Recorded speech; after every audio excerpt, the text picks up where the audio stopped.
वक्फ का ऐलान, कांग्रेस क्यों परेशान। जी हां, नमस्कार, मैं हूं कपिल मिश्रा और आप देख रहे हैं हमारा विशेष कार्यक्रम छत्तीसगढ़ के बाद हमारे साथ। आज बात छत्तीसगढ़ वक्फ बोर्ड के होली के दिन नमाज का समय बदलने की पहल की। शुक्रवार को देश भर में होली का पर्व मनाया जाएगा। वहीं इसी दिन रमजान महीने के जुमे की नमाज भी होगी। सांप्रदायिक सौहार्द की मिसाल पेश करते हुए छत्तीसगढ़ वक्फ बोर्ड ने राज्य में शुक्रवार को होने वाली जुमे की नमाज का समय बदल दिया है। शुक्रवार को मस्जिदों में नमाज 2 से 3 बजे तक होगी। इससे पहले नमाज का समय 12:30 बजे से लेकर 1 बजे तक रहता था। छत्तीसगढ़ राज्य वक्फ बोर्ड के अध्यक्ष डॉक्टर सलीम राज ने कहा है कि रमजान के पवित्र माह में होली भी पड़ रही है और उसी दिन शुक्रवार भी है। उसे देखते हुए हमने शुक्रवार की नमाज के समय में परिवर्तन किया है। मस्जिद के मुतवल्लियों और कमेटियों ने दोपहर 2 बजे के बाद नमाज का वक्त रखा है। वहीं कांग्रेस ने इस फैसले का विरोध किया है। कांग्रेस का कहना है कि वक्फ बोर्ड के नमाज के टाइम को स्विच करने का अधिकार नहीं है, जिस पर पलटवार करते हुए बीजेपी ने कहा है कि कांग्रेस सिर्फ तुष्टीकरण की राजनीति करती है, तभी सभी घोषणाओं का विरोध भी कर रही है। आपको बता दें कि पिछले 64 वर्षों में यह दूसरा मौका है जब जुमे के दिन होली का पर्व मनाया जा रहा है। इसे देखते हुए देश भर में कई इलाकों में मुस्लिम समाज और कमेटियों ने जुमे की नमाज का समय बदला है, किंतु छत्तीसगढ़ में कांग्रेस अमन के इस सार्थक पहल के खिलाफ क्यों खड़ी हो गई है। होली के दिन नमाज का समय थोड़ा आगे बढ़ाने से कांग्रेस को आखिरकार क्या परेशानी है, यह जानने की कोशिश करते हैं। लेकिन सबसे पहले आपको कुछ प्रतिक्रियाएं सुनवाते हैं। छत्तीसगढ़ की मुस्लिम जमात और मुस्लिम भाइयों से अपील की गई है कि होली का त्यौहार देखते हुए, सामाजिक समरसता बनाते हुए, जो भी 1 बजे की जो नमाज होती है शुक्रवार की, जुमे के दिन की, वो नमाज 2 बजे होंगी और 2 से 3 के बीच होंगी। क्योंकि हमारा होली का त्यौहार 1 बजे के बाद थोड़ा कम हो जाता है, तो जो भी शुक्रवार की नमाज है वो 2 से 3 के बीच होंगी। सब मुस्लिम भाइयों से अपील की गई है और राज्य वक्फ बोर्ड ने आदेश जारी कर दिया। यह देश का पहला राज्य हो गया है जो मस्जिदों के टाइम टेबल में बदलाव किया है। क्योंकि बदलाव इसलिए किया कि सामाजिक समरसता बने रहे, हमारा यहाँ कोई विवाद की स्थिति नहीं रहे, उसके लिए किया गया। देखिए, भारतीय जनता पार्टी मानसिक रूप से दंगा करने वाली पार्टी है। क्या देश में ऐसी स्थिति पहली बार आई है कि रमजान शरीफ और होली के त्यौहार एक साथ पड़े? अनेकों बार ये स्थिति आई है। मतलब हर 3-4 साल बाद ये स्थिति आती है कि रमजान शरीफ, होली, कई बार रमजान शरीफ और दिवाली के त्यौहार एक साथ पड़ते हैं। उसके लिए सिस्टम है। वक्फ बोर्ड ने जो किया है वो अपनी सीमाओं से परे जाके किया है। वक्फ बोर्ड को अधिकार ही नहीं है कि नमाज का टाइम फिक्स करे। वक्फ बोर्ड का काम यह है कि जो वक्फ की संपत्तियां हैं उसको संरक्षित करने का काम है। कांग्रेस पार्टी की सरकारें या पूर्ववर्ती सरकारें इसके लिए बाकायदा हर जिले में जिला शांति समितियां होती हैं। कलेक्टर की, एसपी की अध्यक्षता में जिला शांति समितियां दोनों पक्षों को बैठा के उसके बाद निर्णय लेती हैं। कौन होते हैं? सलीम राज, नमाज के समय को बदलने वाले। दूसरी बात बताएं आप कि कब छत्तीसगढ़ में या रायपुर में ऐसा रहा है कि कौन हिंदू किस अपने नमाजी भाई के ऊपर में रमजान के दिन में रंग डाला है? ये इनकी मानसिकता है। इस प्रकार की चीजें ये जानबूझ के पैदा करते हैं ताकि समाज में तनाव की स्थिति हो। समाज में सौहार्द बिगाड़ने का काम ये कौन करता है, छत्तीसगढ़ की जनता बखूबी जानती है। जिस प्रकार की हरकत बलौदा बाजार की घटना में कांग्रेस की दिखी, कबीर आश्रम में जिस प्रकार से इन्होंने किया, कामाखेड़ा में अनेक ऐसे मामले उजागर हुए हैं जब समाज में सौहार्द बिगाड़ने का काम, कानून व्यवस्था को बिगाड़ने का काम, ये तो हमेशा कांग्रेस पार्टी करती रही है। भारतीय जनता पार्टी ये तो सब छत्तीसगढ़ की जो ख्याति है, छत्तीसगढ़ की जो परंपरा है, भाईचारा की परंपरा, सद्भाव की परंपरा, उसको बरकरार रखने के लिए पूरी ताकत से हमारी सरकार काम कर रही है।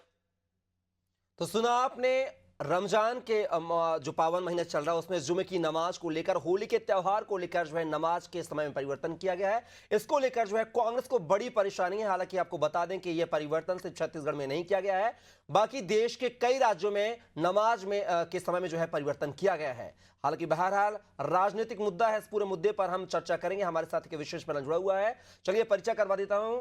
इस मुद्दे पर चर्चा के लिए हमारे साथ जुड़ गए हैं बीजेपी प्रवक्ता दिनेश अग्रवाल जी, कांग्रेस प्रवक्ता आशीष यादव जी, साथ ही वरिष्ठ पत्रकार कौशल स्वर्णवीर जी। तीनों मेहमानों का बहुत बहुत स्वागत है इस चर्चा में। पहला सवाल मेरा आशीष जी आपसे यह है कि कांग्रेस पार्टी एक राजनीतिक दल न होकर आखिर इस्लाम धर्म का आका क्यों बनना चाह रहा है। और अगर वक्फ बोर्ड ने और मुस्लिम धर्म गुरुओं ने, मैं आपको बता दूं जानकारी के लिए, वक्फ बोर्ड ने जरूर फैसला सुनाया था, लेकिन मुतवल्लियों ने और कमेटियों ने, साथ ही बात किया देश की बात किया तो इस्लामिक सेंटर ऑफ इंडिया ने, साथ ही मुस्लिम के धर्म के जानकार जो है, इस्लाम के जानकार मौलाना राशिद फिरंगी महली ने भी परिवर्तन की बात कही है।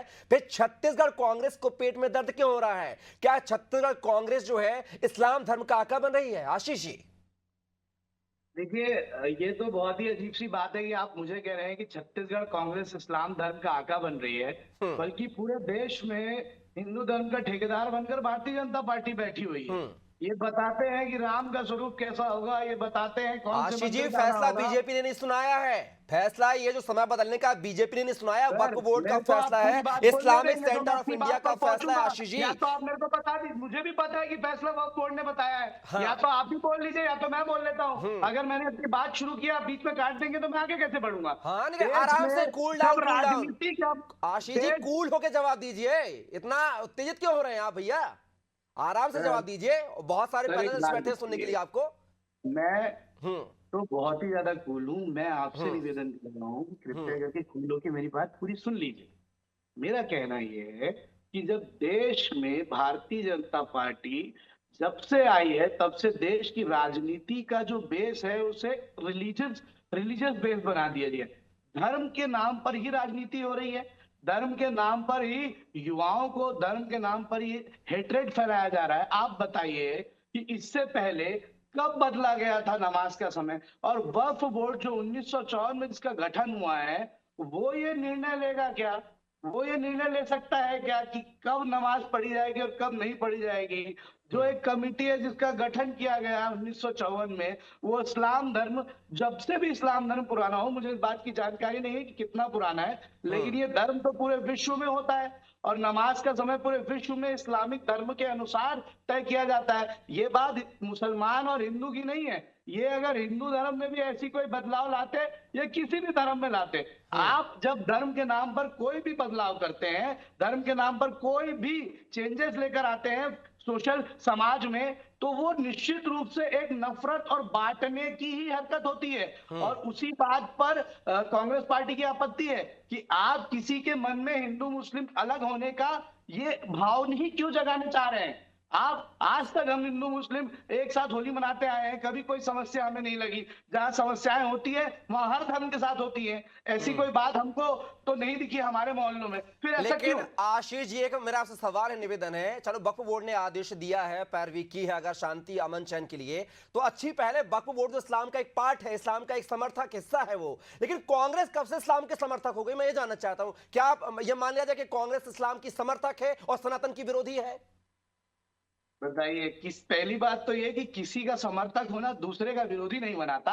और दूसरी बात ये कि कांग्रेस भारत देश में रहने वाले हर एक जाति धर्म के लोगों का समर्थक है। सेक्युलर देश की कल्पना जो कांग्रेस पार्टी ने की थी, और देश सेक्युलर देश है, हर एक धर्म के साथ हम खड़े हैं, हर एक धर्म के हम समर्थक हैं। किसी भी धर्म के ऊपर कोई फैसला थोपा जाएगा तानाशाही से, तो हम उसके साथ खड़े रहेंगे। हम छत्तीसगढ़ में सतनामियों के साथ खड़े होते हैं, हम पंजाबियों के साथ खड़े होते हैं, हम सिख के साथ खड़े होते समय हैं। आप खड़े नहीं हुए, महाकुंभ रहा उसमें आप खड़े नहीं हुए, तो इसको हम कैसे देखें? कौन से चश्मे से देखें इसको? आप जरा आप ही बता दीजिए। मैं बताता हूँ सर। देखिए, अयोध्या का बनना जो है, हम सबके लिए राम मंदिर का बनना गर्व की बात है, इस पर गर्व करते हैं। लेकिन अधूरे मंदिर का जो है शिलान्यास कर दिया गया, अधूरे मंदिर में पूजा करा दी गई केवल चुनाव को देखते हुए। और भारतीय जनता पार्टी के लोग ये नहीं बताएंगे कि हमें राम के दर्शन के लिए कब मतलब ये जाना आप है। मानते हैं कि आशीष जी इंटरप्ट करना चाहूंगा, आपने अपने लाइन में कहा है कि चुनाव के समय जो है अधूरा मंदिर का निर्माण कर दिया गया है, तो क्या मानते हैं कि आपने राम मंदिर में राजनीति की है? आप राजनीतिक विद्वेष के चलते नहीं वहां पहुंचे हैं, ये मान लिया जाए? बात है, राजनीतिक विद्वेष था क्या आपके अंदर? चलिए चलिए चलिए चलिए आशीष जी, एक सवाल और जोड़ता हूं, फिर जवाब दोनों इकट्ठा ले लूंगा आपके साथ। चलिए, राम मंदिर राजनीति का मुद्दा था, अधूरा था, बीजेपी ने चुनाव का फायदा उठाने के लिए कर दिया है। महाकुंभ में क्या था? क्या आपकी नेता सोनिया गांधी, राहुल गांधी, प्रियंका गांधी, वाड्रा कोई गए क्या वहां पर? उससे क्या पहरे था? चलिए बता दीजिए। आंसर दे दूं मैं? जी, देखिए, पहली बात तो ये कि जिस पार्टी के मुखिया, देश के आदरणीय प्रधानमंत्री 25 कैमरों के साथ जब राम मंदिर का शिलान्यास करने बैठते हैं, अकेले पूजा करते हैं, शंकराचार्यों को भी नहीं बुलाते, जो हिंदू धर्म के अनुसार जो है हमारे धर्म के सर्वश्रेष्ठ गुरु हैं, उनको तक ये पूछते नहीं है और उसके बाद ये कर देते। तो ये पता चलता है कि हड़बड़ी में चुनाव को देखते हुए राजनीति राम मंदिर पर किसने की और राम मंदिर का फायदा उठाने का काम किसने किया। दूसरी बात महाकुंभ की, देखिए महाकुंभ निश्चित रूप से एक पवित्र स्थल था जहां सभी लोग जाना चाहते थे, मगर क्या किया इस सरकार ने? इस सरकार ने वहां 21-21 मौतें होती रही और 18-18, 20-20 घंटे तक उसे छुपाते रही, उस आवाज को मीडिया तक नहीं लाने दी। जो 70,000 करोड़, इतने सारे करोड़ खर्च करके महाकुंभ का आयोजन किया गया, उस आयोजन में जिन लोगों की मृत्यु हुई उन्हें जो मोक्ष नहीं मिल पाएगा, वो एक धर्म के काम से गए थे और उस धर्म के काम में बड़े कार्यक्रम होते हैं। अव्यवस्था जो है हाँ। सरकार की, अव्यवस्था जो है एडमिनिस्ट्रेशन की होने की वजह से उनकी मौत हो गई। आप ये कह रहे हैं कि ऐसी अव्यवस्था जगह पर आप में से ये क्यों नहीं गए और वो क्यों नहीं गया? मैं गया था, मेरे माँ बाप गए थे, ऐसे ही कांग्रेस के सभी कार्यकर्ता जो 100 करोड़ में से कम 20 करोड़ होंगे वो गए हुए थे। कोई ऐसी बात नहीं है कि कांग्रेस सनातन के खिलाफ है। कांग्रेस हर एक उस तानाशाह मुद्दे के खिलाफ है जिस पर धर्म के नाम पर राजनीति करते हुए धर्म पे थोपा जा रहा है। लेकिन चलिए आशीष जी, मैं सवाल दूसरे पैनलिस्ट मैं उनका रुख करता हूं। दिनेश जी, आप जो है शुरू से जो है धर्म में बांटने की कोशिश करते हैं, इसलिए आप दबाव बनाकर वक्फ बोर्ड से बयान दिलवाते हैं। आखिर काहे बयानबाजी करवाते हैं अग्रवाल जी? सर्वप्रथम तो आपके और आपके दर्शकों को होली की बहुत बहुत शुभकामनाएं और साथ ही जुमा के नमाज की भी आपको हार्दिक शुभकामनाएं। मेरे को अब शायद में यहाँ बोलने की जरूरत नहीं पड़ रही है, क्योंकि आशीष जी ने सनातन धर्म के साथ साथ ये बता दिया कि धर्म के नाम से राजनीति करने वाले लोग हैं। अरे भाई साहब, वक्फ बोर्ड ने डिसीजन लिया 2 से 3 बजे नमाज का, इसको मुस्लिम धर्म के गुरुओं ने उसका स्वागत किया है। इनको पेट पे दर्द हो रहा है। ये वो व्यक्ति है जो हिंदू मुस्लिम के दंगे करा करके इस देश में राज करने वाले हैं। आज इनको दर्द हो रहा है कि आज हिंदू मुस्लिम के 10 साल 12 साल के राज में एक दंगे नहीं हो रहे देश में। ये कुंभ के बारे में टिप्पणी करते हैं। अरे कुंभ तो हम सबका था, जो कुंभ गए नहीं हो कुंभ के बारे में क्या बताएंगे? कुंभ हम गए थे, हमारे पूरे सनातन धर्म के व्यक्ति गए थे, उनसे पूछे कुंभ क्या था। रही बात कि हमेशा धर्म की राजनीति करते, सप्तामी समाज का आंदोलन होता है बलौदा बाजार में, इनका देवेंद्र यादव जाकर वहाँ सप्तामी समाज को बदनाम करने के लिए वहाँ कलेक्टर ऑफिस चला देता है भीड़ का हिस्सा बन के। कबीर पंथ के गुरु श्यामा खेड़ा में वहाँ बमबारी करवाते हैं। ये कृत्य अगर करने का काम कोई करता है तो कांग्रेस पार्टी करती है, क्योंकि कांग्रेस पार्टी हमेशा चाहती है कि हिंदू मुस्लिम के दंगे। हेलो, आशीष जी कुछ कह रहे हैं? अग्रवाल जी, आशीष जी कुछ कह रहे हैं? आशीष जी, उन्हीं देवेंद्र यादव जी को 5 मिनट के अंदर सुप्रीम कोर्ट ने बेल दी, और जो ये सवाल उठा रहे थे कि अगर वो उनका आरोप नहीं है, वो अपराधी नहीं है, तो बेल क्यों नहीं मिल रही, उसका जवाब साफ हो गया कि यहाँ की पुलिस। आशीष जी झूठ तो मत बोलिए, कम से कम इतने बड़े लोकप्रिय चैनल में सर कैसी बात कर रही है? आप क्या झूठ के नाते सुन लीजिए। आप कुछ और आप जैसे लोग क्या झूठ बोल रहे हैं? 4 मिनट 25 सेकंड चला करना, 4 मिनट तुम्हारे खिलाफ हो गया। सुप्रीम कोर्ट ने मुस्लिम भाई भी आपको जो मर्जी की आप झूठ बोल रहे हैं। दंगा कराने वाले दंगे की पार्टी के नुमाइंदे, आपने सिर्फ 1984 का सिख दंगा कराया। आप मुझे एक बात बताइए, वक्फ बोर्ड ने कह दिया कि नमाज का टाइम बदलेगा तो सारा इस्लाम धर्म नमाज का समय बदलेगा, कल को कोई संगठन उत्तर जाएगा कि आप जो है रात के 3 बजे जो हनुमान जी की आरती करेंगे, तो क्या रात के 3 बजे हनुमान की आरती? चलिए अग्रवाल जी और मैं आशीष दोनों को रोकना चाहूंगा। आशीष जी और अग्रवाल दोनों को रोकना चाहूंगा, सीधा रुक करूंगा। कौशल सोनवणे जी का हमारे साथ लगातार बने हुए वरिष्ठ पत्रकार हैं। कौशल जी, क्या लगता है जिस तरीके से रमजान और होली का त्यौहार एक ही दिन पड़ रहा है, जिसको लेकर मुस्लिम समुदाय की तरफ से एक नहीं, छत्तीसगढ़ की बात ना करें हम तो देश की बात करें तो इस्लामिक सेंटर ऑफ इंडिया ने, साथ ही मौलाना राशिद फरंगी महली ने, यहां तक कि छत्तीसगढ़ के वक्फ बोर्ड के साथ साथ जो है मुतवल्लियों और कमेटियों ने भी इस फैसले का स्वागत किया है। उन्होंने नमाज के समय में परिवर्तन किया है। लेकिन जब इस्लाम धर्म के गुरु इस चीज को स्वीकार कर रहे हैं, एक्सेप्ट कर रहे हैं, समय में परिवर्तन कर रहे हैं, तो आखिर कांग्रेस के पेट में क्यों दर्द हो रहा है? ये बड़ा सवाल है। आखिर क्या कांग्रेस का क्या इसमें हाथ माने, राजनीति माने, क्या वजह माने जो वो इस तरह के बयान दे रही है कि ऐसा फैसला नहीं बदलना चाहिए, वक्फ बोर्ड का अधिकार नहीं है, वक्फ बोर्ड को सिर्फ संपत्ति के रखरखाव का अधिकार है? कपिल जी देखिए, निश्चित तौर पर जिस तरह की बातें कल सामने आई हैं, अब मुझे ऐसा लगता है कि ये पहली बार नहीं हुआ है कि कोई त्योहार एक साथ पड़ रहा हो। निश्चित तौर पर कई साल से हम देखेंगे कई बार इस तरह के हिंदू और मुस्लिम के त्योहार एक साथ पड़ते रहे हैं। इसमें सबसे बड़ा सवाल यह है कि क्या किसी हिंदू संगठन ने समय बदलने की मांग की थी मुस्लिम समुदाय से? क्या ये मुस्लिम समुदाय का खुद का एकजुट होकर किया गया फैसला है?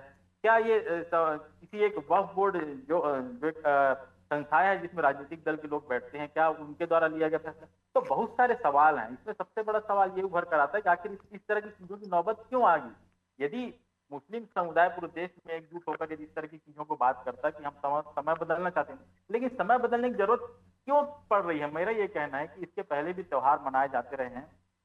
हिंदू और मुस्लिम के त्योहार कई साल एक साथ आए हैं, सब भाईचारे के साथ रहते हैं, कई एक दूसरे के साथ मिलजुल कर रहते हैं। और इस तरह की चीजें मुझे लगता है होली त्योहार पहली बार नहीं जब किसी मुस्लिम त्योहार के साथ पड़ रहा हो। तो इसमें यदि समय बदलने को लेकर कोई राजनीति हो रही तो मुझे लगता है काफी ये स्थिति ठीक नहीं है, क्योंकि धर्म को राजनीति से बिल्कुल नहीं जोड़ा जाना चाहिए, चाहे भारतीय जनता पार्टी हो चाहे कांग्रेस हो। धर्म को धर्म रहने देना चाहिए, राजनीति को राजनीति रहने देना चाहिए। इसमें यदि आप एक दूसरे से कोरिलेट करेंगे तो मुझे लगता है कि विडंबनाएं बढ़ेंगी और इससे तकलीफ ही बढ़ेगी। इससे कुछ किसी चीज का नियम या संशोधन करके आप, मुझे लगता है कि आप इसको आगे नहीं बढ़ा सकते, क्योंकि आज आपने मुस्लिम समुदाय के नमाज की तारीख बदली है, कल हो सकता है कि हिंदू समाज की किसी पूजा की समय बदल दें। क्यों आखिर इस तरह की चीजें की जरूरत क्यों पड़ी हमारे देश में? हमारा जब देश सर्वधर्म समभाव की बात करता है, सभी समाज को, सभी धर्म को, सभी लोगों के एक साथ लेके चलने की बात करता है, तो इस तरह की चीजें मुझे लगता है कि इस तरह की चीजें नहीं होनी चाहिए। यदि हिंदू समाज की ओर से ये मांग आती कि भैया हम लोग होली खेलेंगे, आप मांग कहीं से नहीं आई है कौशल जी, ये खुद फैसला है इस्लाम धर्म के गुरुओं का। नहीं, मेरा ये कहना है कि वक्फ बोर्ड के कहने के बाद उन्होंने स्वागत किया है। मेरा ये कहना है यदि ये सर्वधर्म संभाव की बात यदि आप देश में करते हैं तो इस तरह की चीजें मुझे ऐसा लगता है कि नहीं आनी चाहिए, क्योंकि ये न किसी सनातन विरोधी की बात है, न ये मुस्लिम समुदाय की बात है। हम सभी समाज के साथ रहते हैं, हमारे घर के आस पड़ोस में सभी धर्म समाज के लोग रहते हैं। यदि आप इस तरह की बातें करेंगे तो मुझे ऐसा लगता है कि आने वाले समय में विपरीत परिस्थितियां निर्मित होगी और इससे हमारे समाज में जो लोग रहते हैं, जो भाईचारा के साथ रहना चाहते हैं, जो एक दूसरे के परस्पर सामंजस्य के साथ रहना चाहते हैं, उनके लिए तकलीफें बढ़ेंगी। मुझे लगता है कि इस तरह की चीजों को बढ़ावा नहीं देना चाहिए। यदि फैसला लिया तो स्वागत योग्य, उन्होंने अच्छा फैसला लिया है, लेकिन इस तरह की चीजों की जरूरत मुझे ऐसा लगता है कि नहीं पड़नी चाहिए, क्योंकि आप सभी धर्म का सम्मान करते हैं। हम हिंदू धर्म का भी सम्मान करते हैं, हम मुस्लिम धर्म का भी सम्मान करते हैं, हम सिख धर्म के साथ भी होते हैं और हम ईसाई धर्म का भी सम्मान करते हैं। जो भी भाषा भाषी रहवासी इस देश की जो हमको सिखाया पढ़ाया गया है, हम सबका सम्मान करते हैं। हम एक क्लास में पढ़ते हैं, हम स्कूल में पढ़ते हैं, हम कॉलेज में पढ़ते हैं, हमारे साथ सभी वर्ग के लोग उठते बैठते हैं, हमारे सभी वर्ग के लोग हमारे दोस्त हैं। क्यों इस तरह की चीजों का होना, मेरा ऐसा कहना है। चलिए आशीष जी, कम शब्दों में जवाब देंगे, समय का अभाव है, चूंकि मैं एक लाइन में जवाब चाहूंगा। क्या आप चाहते हैं कि कर्नाटक जैसा माहौल यहां भी बने? पिछले साल जो कर्नाटक में आपकी सरकार में हुआ था, वहां पर एक कॉम्प्लेक्स जो कि आवासीय परिसर है, वहां पर होली खेली गई है। होली को लेकर जो वहां पर नगर निगम ने, बेंगलुरु नगर निगम ने जो है उन पर 1 लाख रुपए का जुर्माना लगा दिया कि आपने पानी की बर्बादी की है। दूसरा चीज, बिहार के दरभंगा की मेयर अंजुम आरा ने कहा कि 2 घंटे के लिए होली का त्योहार रोक देना चाहिए। क्या आप उनके बयान से सहमत हैं? देखिए, मैं उनके बयान से बिल्कुल सहमत नहीं हूँ, और अगर कहीं सरकारी संपत्ति का जो है दुरुपयोग किया जाएगा किसी के भी द्वारा तो उस पर फाइन लगाया ही जाएगा। तीसरी बात जो मैं ये कहना चाहता हूँ कि मैं कौशल जी की सभी बातों से जो है बहुत ज्यादा सहमत हूँ। आज के समय में भी जब भारतीय जनता पार्टी इस माहौल को इतना ज्यादा नफरत और इतनी ज्यादा हेट्रेड की तरफ ले जा रही है और धर्म का नाम लेकर लोगों को अपनी तरफ लाने की कोशिश कर रही है, उस समय सही को सही और गलत को गलत कहने का साहस वरिष्ठ पत्रकार जी ने दिखाया और मैं इस बात का सम्मान करता हूँ। वही बात कांग्रेस पार्टी कह रही है कि ये जो है बेमतलब का फैसला था। इस फैसले से जो है कहीं ना कहीं जो है धर्म की बातें वापस से समाज में आएगी। आज में और आप डिबेट कर रहे हैं इसी वजह से कर रहे हैं क्योंकि ये फैसला लिया गया। नहीं लिया जाता तो ऐसा नहीं होता। कल की डेट में अगर कोई मुझे कहेगा कि रात के 2 बजे उठकर आरती करना शुरू कर दो और वो अगर कोई हिंदू ठेकेदार होगा तो मैं उसकी बात नहीं मानूंगा। मेरा धर्म मुझे सिखाता है, मैं वही करूंगा। इसी बात पर कांग्रेस पार्टी का विरोध है कि थोपा गया हुआ फैसला है, राजनीतिक फैसला है। इससे जो है किसने थोपा? जरा आशीष जी उस पर भी संज्ञान डाल ले अपन, किसने थोपा है? देखिए, वर्क बोर्ड में बैठने वाले सभी लोग कितने ज्यादा कनेक्टेड है भारतीय जनता पार्टी और पॉलिटिकल चीजों से ही मैं भी जानता हूँ। इन्होंने जो एक फैसला दिया जिसका मजबूरी बन गया कि धर्म के जो गुरु है उनको स्वागत करना। जवाब लेते हैं, समय का जवाब लेते सीधा। दिनेश जी, वक्फ बोर्ड में बैठे लोगों पर आप लोग दबाव बनाते हैं, दबाव की राजनीति करते हैं, उनसे फरमान जारी करवाते हैं। ये मन से लिया गया, दिल से लिया गया फरमान नहीं, ऐसा आशीष जी का कहना है। मेरे मुस्लिम भाई भी क्या किसी पार्टी के दबाव में आते हैं क्या? आज आशीष जी की बात को सुनकर हर हिंदू और हर मुस्लिम दुखी होगा, क्योंकि ये भाजपा और कांग्रेस पार्टी का मुद्दा नहीं था। ये धर्म, हिंदू धर्म और मुस्लिम धर्मों का मुद्दा था, और दोनों धर्मों ने इस बात को स्वीकार किया है। और कांग्रेस ने हिंदू और मुस्लिम को लड़ाने के लिए बीच में ये खाई पैदा करके बेजबरन का डिबेट का सब्जेक्ट बनाकर बेजबरन का आपत्ति करके आज दोनों समाज के भाइयों को लड़ाने का काम किया, जो दोनों समाज के व्यक्ति आज देख रहे हैं। और मुझे विश्वास है कि कांग्रेस पार्टी धर्म विरोधी पार्टी, धर्म के नाम पे राजनीति करने वाली पार्टी का चेहरा बेनकाब हो चुका है। और आशीष यादव जैसे लोग जो हिंदू है या मुस्लिम है, देखिए अपने धर्म के बारे में आरोप एक बात जान लगा लीजिए करके कि हिंदू अगर मुस्लिम किसी का भी विरोध धर्म पर थोपा जाएगा तो हम खड़े रहेंगे, चाहे वो सिख हो, चाहे वो क्रिश्चियन हो, चाहे वो हिंदू हो, मुस्लिम हो, बौद्ध हो, चुनाव जैन हो या कोई भी धर्म जनता हो। जान चुकी है कि हिंदू मुस्लिम के विरोधी पार्टी आज किस हालात में हो गए हैं। और ये कृत्य के नाम से आज कांग्रेस पार्टी चाहे आप इतनी बड़ी बड़ी बातें कर रहे हैं, बिना धर्म के चुनाव की बात करूं, नगर निगम पंचायत, मैं हिंदुत्व का नारा टुकड़ा साफ हो चुका आशीष जी और दिनेश जी, समय का अभाव है। आशीष जी और दिनेश जी, मैं दोनों को रोकना चाहूंगा। सीधा कौशल जी, एक 30 सेकंड में आपकी प्रतिक्रिया चाहूंगा। जिस तरीके से वक्फ बोर्ड का बयान आया, फिर मौलानाओं का, मुतवल्लियों का, कमेटियों का बयान आया, सभी समय बढ़ाने पर राजी हैं, उनका बयान आ चुका है, मतलब तैयार है वो। लेकिन कांग्रेस ने जिस तरीके से आग में घी डालने का काम किया है, क्या इससे कहीं ना कहीं मतलब दंगों को क्या हवा मिलने की संभावना है?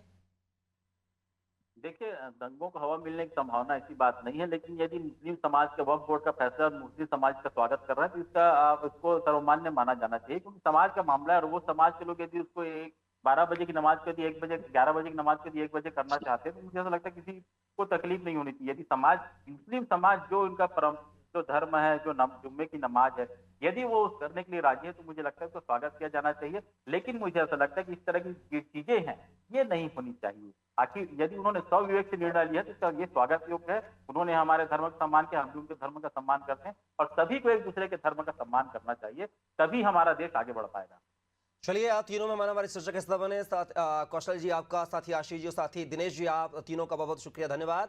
तो देखना होगा कि कल जो होली का त्यौहार है और जुमे की नमाज भी है, इसको लेकर जो है मुस्लिम समुदाय की तरफ से उनके जो प्रवक्ता हैं, उनके जो मौलाना है, उनके जो वक्फ बोर्ड है, साथ ही बात की जाए इस्लामिक सेंटर ऑफ इंडिया ने जिस तरीके से पहल की है वो स्वागत योग्य है। उसको सभी धर्म के लोग जो स्वागत योग्य बता रहे हैं। लेकिन कांग्रेस को आखिर उस समय बढ़ाने से, नमाज के समय बढ़ाने से आपत्ति क्या है, आखिर क्यों बयानबाजी हुई है, ये तो आने वाले समय में कांग्रेस की दिशा और दशा तय होगी। लेकिन कहीं ना कहीं एक जो कहते हैं ना कि एक जलती आग में कहीं ना कहीं घी डालने का काम जरूर कांग्रेस ने किया है। हालांकि इसके दुष्परिणाम क्या होंगे ये तो आने वाला समय तय करेगा। फिलहाल की इस चर्चा में बस इतना ही। आप बन रहिए नारी टीवी के साथ। नमस्कार।